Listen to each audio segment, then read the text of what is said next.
हम class 12th के student हैं। आज हम लोग का फिजिक्स का पहला प्रैक्टिकल है, जिसका उद्देश्य है आपतन कोण और विकलन कोण के मध्य ग्राफ खींचना तथा कांच का अपवर्तनांक ज्ञात करना। सामग्री यहाँ पर हम जो है एक लकड़ी का समतल बोर्ड लेते हैं, एक प्रिज्म लेंगे, एक व्हाइट पेपर लेंगे, बोर्ड पिन लेंगे, आर पिन और पेंसिल, स्केल, रबर, चांदा।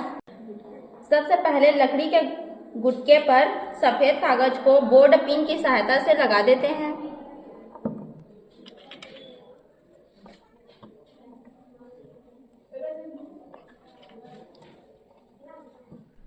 अब स्केल की सहायता से इस कागज पर एक लाइन खींच देते हैं।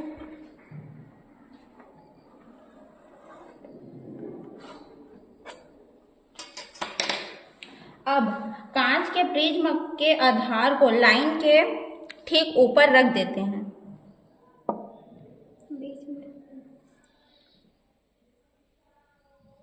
अब प्रिज्म का लाइन मतलब की संरचना बना लेते हैं।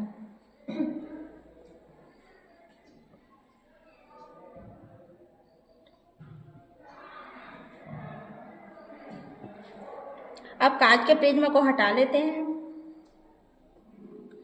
अब इस कांच के प्रिज्म के आधार पर एक लंबवत अभिलंब रेखा खींचते हैं।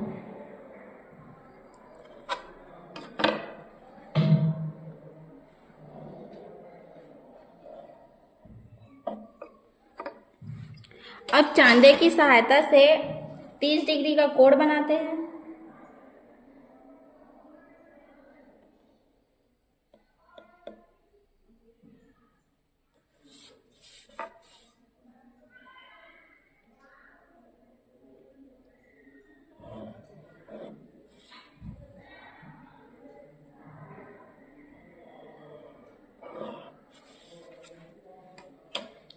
फिर से कांच के प्रिज्म को इस आधार पर इसकी संरचना पर एग्जैक्ट रख देंगे।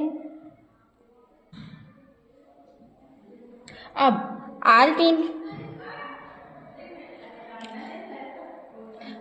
पिन को 30 डिग्री के कोण पर रख देंगे।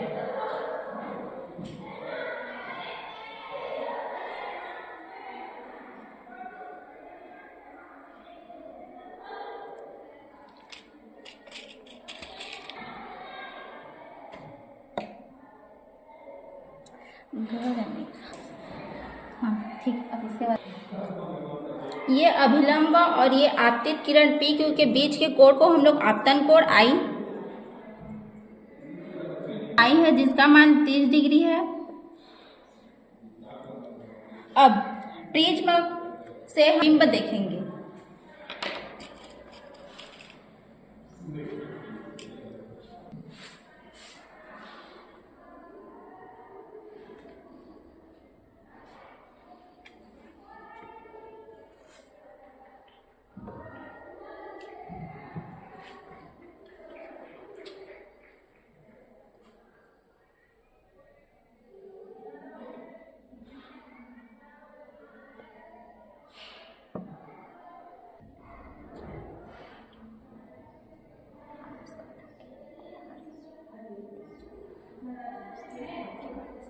सबको हटा लेंगे।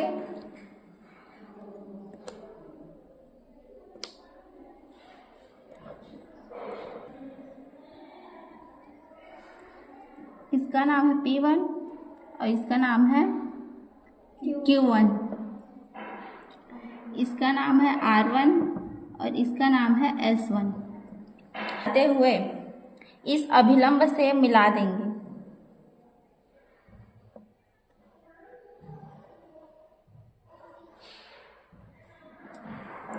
अब चांदे की सहायता से नाप लेंगे कितने डिग्री का कोण बना है उसको।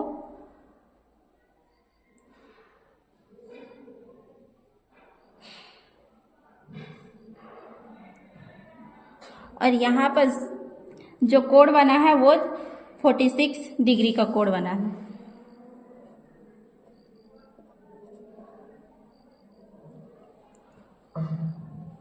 तार से इस अभिलंब का नाम हो जाएगा MO और इस आपतित किरण का नाम हो जाएगा PQ और इधर निर्गत किरण का नाम हो जाएगा RS। ABC से हमें आपतन कोण I का मान और विचलन कोण R, इसका नाम हो जाएगा SUT।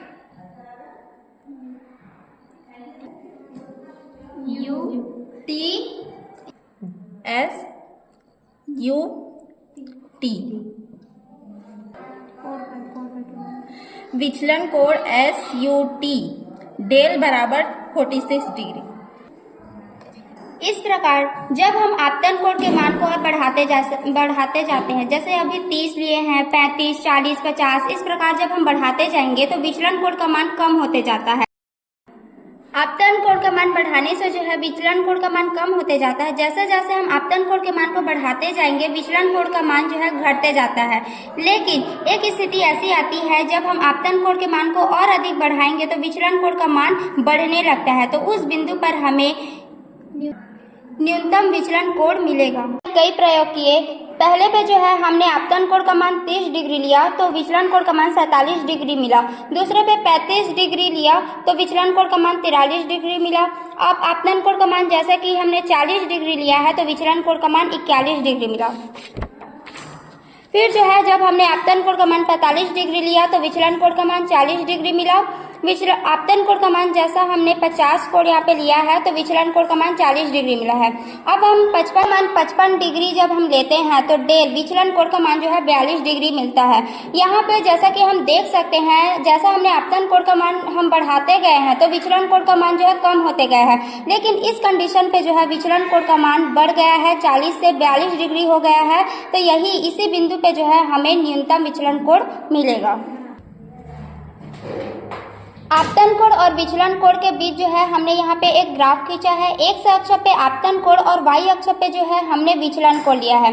जैसा कि ग्राफ में देखा जा सकता है कि विचलन आपतन कोण का मान जैसा जैसा हम बढ़ाते जाते हैं विचलन कोण का मान घटते जाता है, और एक स्थिति ऐसी आती है जब विचलन कोण का मान जो है बढ़ने लगता है, तो इसी बिंदु पे जो है हमें न्यूनतम विचलन कोण मिलता है। सावधानियां, प्रिज्म के आधार में जो है चिन्ह लगा देना चाहिए यहाँ पर पेन से, ताकि मान जो है हमें सही सही मिले। और आलपीन को सीधी मतलब यहाँ पर गड़ाना चाहिए, और पिन जो है ये नुकीली होना चाहिए ताकि इसको गड़ाते समय मान हमें सही से मिले। और ये आयताकार गुटका जो हिलना नहीं चाहिए।